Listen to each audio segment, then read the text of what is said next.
दोस्तों, कैसे हैं आप सब लोग। तो दोस्तों, आज आप सबके लिए एक इम्पॉर्टेंट क्वेश्चन लेके आ चुकी हूँ। क्वेश्चन है हमारा, a stranger to consideration can sue but a stranger contract can not sue. क्या आप इससे एग्री करते हैं? ये क्वेश्चन फ्रेंड्स 15 मार्क्स के लिए काफ़ी इंपॉर्टेंट है और आपको आपके लास्ट ईयर क्वेश्चंस में ये देखने को ज़रूर मिलेगा और आप फिर कंफ्यूज हो जाओगे कि इसके आंसर में क्या लिखना है। तो आपको इस वीडियो में मैं प्रॉपर बताऊंगी कि इसका आंसर आप क्या लिख सकते हो और प्रॉपरली एक्सप्लेन करूंगी और प्रॉपरली कोशिश करूंगी कि इसी वीडियो में आपका ये जो आंसर है ना वो क्लियर हो जाए। और इस वीडियो को देखने के बाद आपको अगर क्वेश्चन लिखना पड़ जाए ना, तो इतना तो आपके दिमाग में मटेरियल ऑलरेडी अवेलेबल होगा कि आप खुद से लिख पाओगे।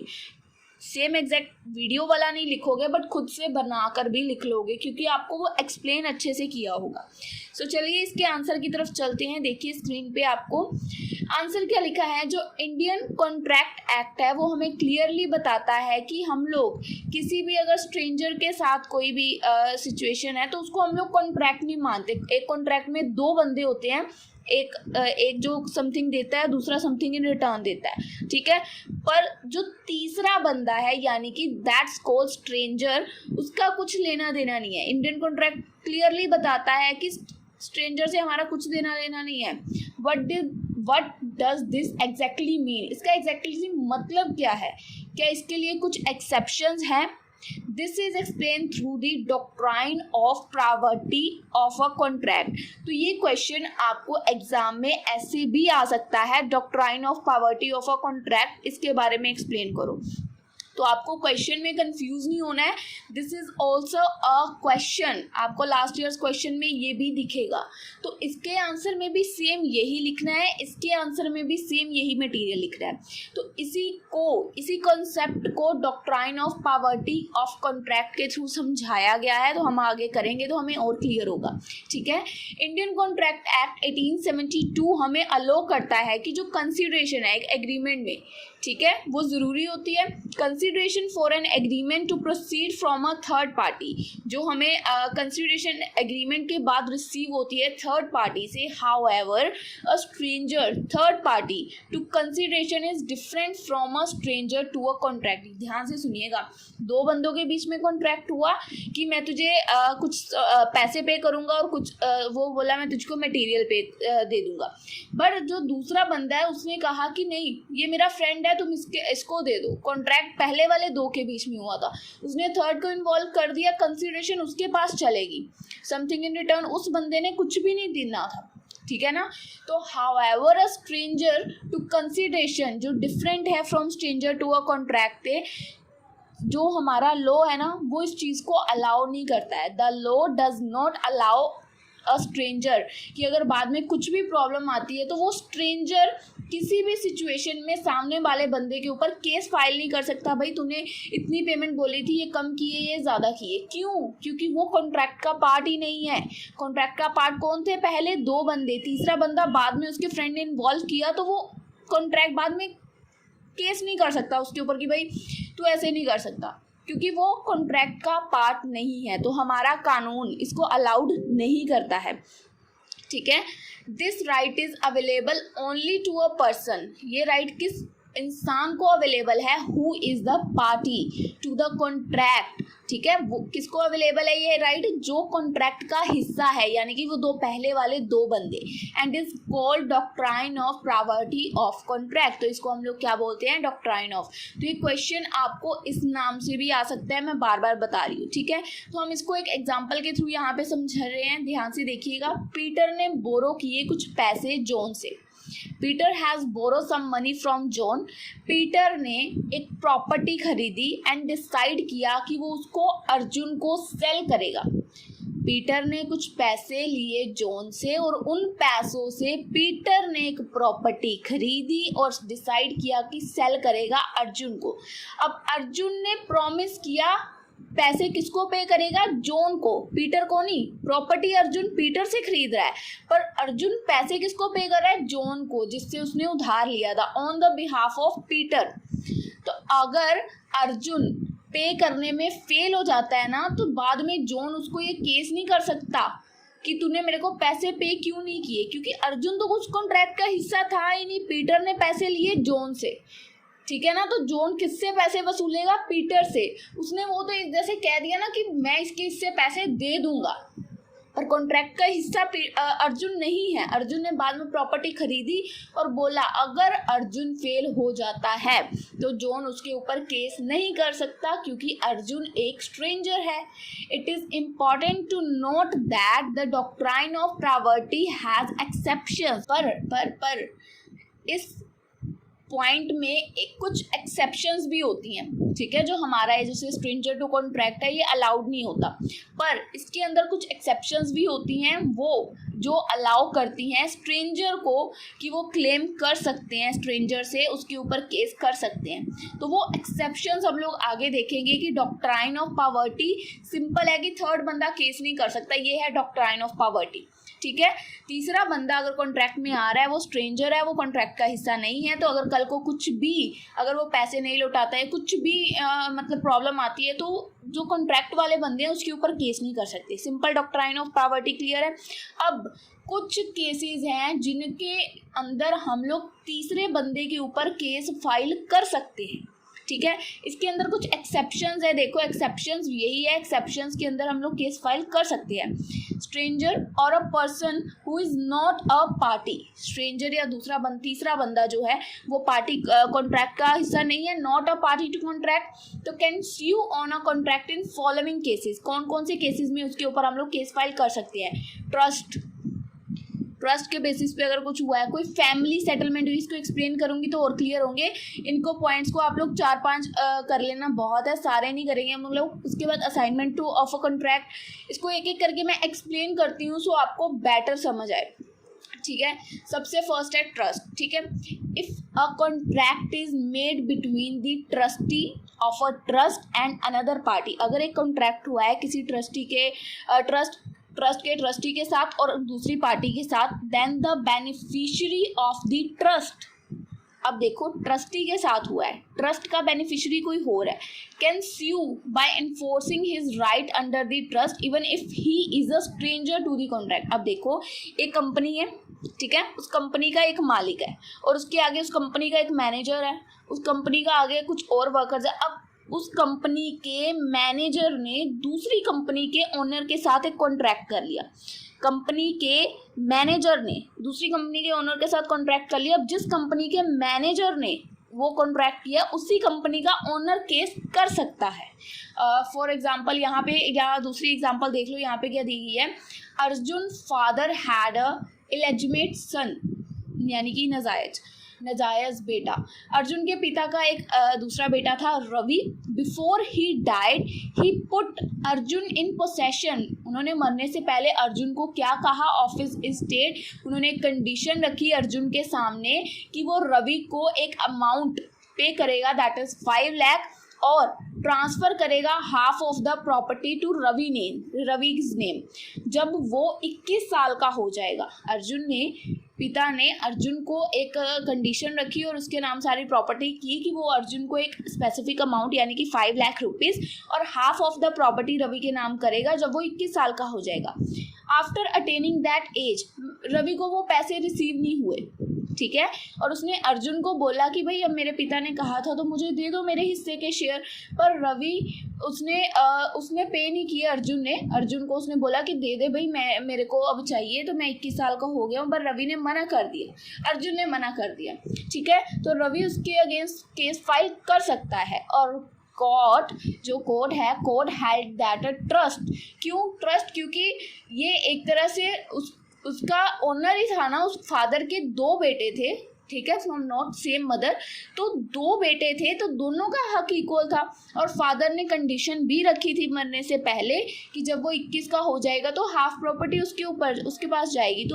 तो अगर हम कंडीशनली देखें तो वो उस प्रॉपर्टी का ओनर था, तो उसका प्रॉपर्टी का ओनर था तो वो उसका ट्रस्ट था, मतलब उसकी प्रॉपर्टी थी वो। तो कोर्ट बोलेगा कि भाई उसकी ये प्रॉपर्टी है, बस फॉर्म्ड विद रवि, क्योंकि रवि उसका बेनिफिशियर है और उसका पिता ने बोला कि इतने शेयर्स और सर्टेन अमाउंट उसको मिलना चाहिए, तो hence Ravi has right to sue upon the contract between Arjun and his father even though he was not a party. Even कि वो उस केस का थोड़ा कॉन्ट्रैक्ट का हिस्सा नहीं ना था. अर्जुन और उसके पापा के बीच में कॉन्ट्रैक्ट हुआ, उन्होंने मरने से पहले उसके नाम सारी प्रॉपर्टी की, उसको बोला 5 लाख है और हाफ प्रॉपर्टी उसके नाम करनी है, ठीक है. बट रवि उसका पार्ट नहीं था, बट फिर भी इस सिचुएशन में रवि उनके ऊपर केस फाइल कर सकता है. I hope it's clear. Trust वाला फर्स्ट पॉइंट. सेकेंड पॉइंट है फैमिली सेटलमेंट. इसमें क्या लिखा हुआ है? If a contract is made under a family arrangement to benefit a stranger. Contract हुआ है फैमिली अरेंजमेंट के लिए, बेनिफिट देने के लिए एक स्ट्रेंजर को जो कि पर्सन कॉन्ट्रैक्ट का हिस्सा नहीं है, तब भी स्ट्रेंजर उसके ऊपर केस कर सकता है क्योंकि वो उसका बेनिफिशियरी है. एग्जाम्पल देखते हैं. Peter promise Nancy. पीटर ने प्रॉमिस किया नैन्सी के फादर को that he would marry Nancy. किसी ने प्रॉमिस कर दिया, ठीक है, पीटर ने नैन्सी के फादर को. अदरवाइज अगर वो ऐसा नहीं करता तो वो 50,000 रुपीज़ डैमेजेस पे करेगा. अब अगर पीटर मैरी नहीं करता, ठीक है, नैन्सी के फादर ने तो eventually he married someone else, तो उसने किसी और से मैरिड कर ली, तो कॉन्ट्रैक्ट जो हमारा टूट गया. अब थर्ड पार्टी यहाँ पे कौन है? कॉन्ट्रैक्ट किसके बीच में हुआ? पीटर और नैन्सी के फादर के बीच में. थर्ड पार्टी कौन है? नैन्सी. तो यहाँ पे नैन्सी केस फाइल कर सकती है पीटर के ऊपर, which was held by court, और कोर्ट इसको एक्सेप्ट भी करेगी क्योंकि ये फैमिली ने अरेंजमेंट की थी, उसकी गलती नहीं थी नैन्सी की, फैमिली ने डिसाइड किया था, ठीक है. पर अब उन पैसों के लिए बेनिफिशियरी कौन है? नैन्सी. जो 50,000 का डैमेजेस उस लड़के ने बोला वो कौन रिसीव करेगी? नैन्सी. तो यहाँ पे नैन्सी थर्ड पार्टी है और उसको फिर भी वो 50,000 के जो डैमेजेस हैं वो उसको रिसीव होंगे. अगला पॉइंट देखिए. थर्ड पॉइंट क्या है? Assignment of a contract. अगर एक कॉन्ट्रैक्ट है हमारा जो बना है किसी तीसरे बंदे के बेनिफिट के लिए, ठीक है, if a contract is made for the benefit of a person, then जो वो थर्ड पर्सन है वो स्यू कर सकता है क्योंकि कॉन्ट्रैक्ट चाहे वो उस कॉन्ट्रैक्ट का पार्ट नहीं है, not a party of the agreement, पर उसके बेनिफिट के लिए वो कॉन्ट्रैक्ट किया था, तो इन दैट सिचुएशन वो केस फाइल कर सकता है. पर एक इम्पॉर्टेंट चीज़ यहाँ पे हमने ध्यान रखनी है कि वो बंदा लाइफ इंश्योरेंस पॉलिसी के केस में ऐसा नहीं कर सकता है, ठीक है. Do not have this right. उसके बाद नेक्स्ट पॉइंट क्या है? एक्नॉलेजमेंट और एस्टॉपल. अगर हमारा एक कॉन्ट्रैक्ट है जिसमें रिक्वायर है कि पार्टी को पे करना है कुछ सर्टेन अमाउंट, थर्ड पार्टी को, दो बंदे हैं, दो के बीच में कुछ कॉन्ट्रैक्ट हुआ कि उसने दूसरे बंदे ने थर्ड पर्सन को कुछ अमाउंट पे करना है और उसने उसकी एक्नॉलेजमेंट की रिसिप्ट फर्स्ट बंदे से ले ली, तो वो अब बाइंड हो गया है, उसको वो पे अमाउंट करना ही पड़ेगा थर्ड पार्टी को, है ना. और अगर इस केस में भी अगर वो थर्ड पार्टी को पैसे पे नहीं करता है तो उसके ऊपर केस फाइल किया जा सकता है. जैसे कि देखो यहाँ पे पीटर ने 1,000 रुपीज़ दिए जॉन को कि भाई जॉन तू ना ये 1,000 रुपये मेरे से ले ले और ये तू अर्जुन को पे कर देना, ठीक है. और जॉन ने उस 1,000 रुपये की एक्नॉलेजमेंट रिसिप्ट होती है फंड्स की, तो वो भी ले ली, ठीक है, कि मैं बाद में उसको पे कर दूंगा अर्जुन को. पर अगर अब जॉन उसको फेल हो गया पे करने के लिए, he fails to pay him, अब एक्नॉलेजमेंट रिसिप्ट किसके पास है? जॉन के पास. तो अर्जुन जॉन के ऊपर केस फाइल कर सकता है अपने अमाउंट की रिकवरी के लिए क्योंकि जॉन ने वो अमाउंट ले लिया था पीटर से कि और उसकी रिसिप्ट भी ले ली थी. जैसे हम लोग गिरवी रखते हैं, कई बार कोई चीज़ तो हो जाता है ना, वो बोलता है कि आगे इसको दे रहा हूँ, ये आगे आपको पेमेंट करेगा, तो सेम सिचुएशन हो जाती है. नेक्स्ट पॉइंट क्या है? कॉन्ट्रैक्ट कर रहे हैं अगर हम थ्रू एजेंट के थ्रू, अगर हम कोई कॉन्ट्रैक्ट कर रहे हैं एजेंट के थ्रू, अब कॉन्ट्रैक्ट मेन कौन करेगा? एजेंट और दूसरा बंदा. पर हम जो है पर्सनली जिसने एजेंट को हायर किया हम लोग थर्ड पार्टी माने जाएंगे, तब भी हम लोग उसमें जो है केस फाइल कर सकते हैं. If a person enter into a contract through an agent, अब मैंने आगे एक बंदे को हायर किया, मेरे बदले तुम कॉन्ट्रैक्ट करोगे, तो एजेंट तो अब मेरे हिस्से का ही एक्ट कर रहा है ना, मेरे हिस्से का काम कर रहा है. Where the agent act within this scope of his authority, मैंने उसको अथॉरिटी दी कि भाई मेरे हिस्से का कॉन्ट्रैक्ट तू आगे देखेगा and in the name of the person, और वो मेरे नाम से आगे वो कॉन्ट्रैक्ट करेगा. तो इस कॉन्ट्रैक्ट में थर्ड पार्टी कौन हूँ? मैं. तो इसमें भी केस फाइल हो सकता है. उसके बाद नेक्स्ट पॉइंट क्या है? A convenient running with the land. अब यहाँ पे ध्यान से समझना, अगर एक पर्सन एक पीस ऑफ लैंड को परचेज करता है विद द नोटिस, अब जैसे कि एक कोई पब्लिक प्रॉपर्टी है, उसको बाय करने के लिए कुछ रूल्स हैं और उन रूल्स को फॉलो करना बहुत ज़रूरी है। ठीक है, एक पब्लिक प्रॉपर्टी है, आपने मुझसे खरीदी और मैंने आपको रूल्स बताए और आपने उस प्रॉपर्टी को थर्ड बंदे को बेच दिया विदाउट उसको बताए रूल प्रॉपर्टी के। तो अगर उस बंदे ने उन रूल्स के अगेंस्ट उस प्रॉपर्टी पे कुछ भी किया तो वो प्रॉपर्टी के अगेंस्ट आपके ऊपर केस किया जा सकता है।